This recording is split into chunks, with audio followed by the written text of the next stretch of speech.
Listen, Israel, to the laws and customs that I proclaim in your hearing today. Learn them and take care to observe them. Yahweh our God made a covenant with us at Horeb. It was not with our fathers that Yahweh made this covenant, but with us who are here, all living today. On the mountain, from the heart of the fire, Yahweh spoke to you face to face, and I stood all the time between Yahweh and yourselves to tell you of Yahweh's words. For you were afraid of the fire. I had not gone up to the mountain. He said, I am Yahweh your God, who brought you out of the land of Egypt, out of the house of slavery. You are to have no gods except me. You shall not make yourself a carved image or any likeness of anything on heaven above, or on earth beneath, or in the waters underneath the earth. You shall not bow down to them or serve them, for I, Yahweh your God, am a jealous God, and I will punish the father's fault in the sons, the grandsons, and the great-grandsons of those who hate me, but show kindness to thousands of those who love me and keep my commandments. You shall not utter the name of Yahweh your God to misuse it, for Yahweh will not leave unpunished the man who utters his name to misuse it. Observe the Sabbath and keep it holy, as Yahweh your God has commanded you. For 6 days you shall labor and do all of your work, but on the 7th day is a Sabbath for you. For Yahweh your God, you shall not work that day, neither your son, nor your daughter, nor your servant, nor men or women, nor animals, or any stranger who lives with you.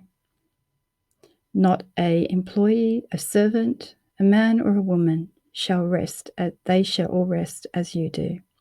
Remember that you were a servant in the land of Egypt, and that Yahweh your God brought you out of there with a mighty hand and an outstretched arm. Because of this, Yahweh your God has commanded you to keep the Sabbath day. Honor your father and your mother as Yahweh your God has commanded you, so that you may have a long life and prosper in the land that Yahweh God gives to you. You shall not kill, you shall not commit adultery, you shall not steal, you shall not bear false witness against your neighbor. You shall not covet your neighbor's wife. You shall not set your heart on his house, his field, or his servant, man or woman, his ox, donkey, or anything of his. These are the words Yahweh spoke to you when you assembled on the mountain. With a great voice he spoke to you from the heart of the fire, in the cloud and darkness. He added nothing, but wrote them on 2 tablets of stone, which he gave to me.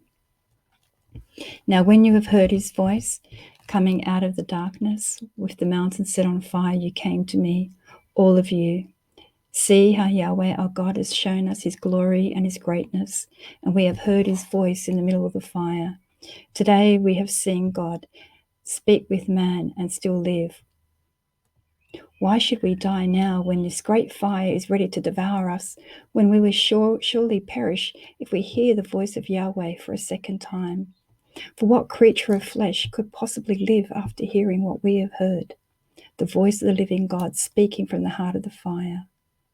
You, then, go near and hear everything Yahweh God will say, and tell us what Yahweh God says to you, and we will listen and observe it.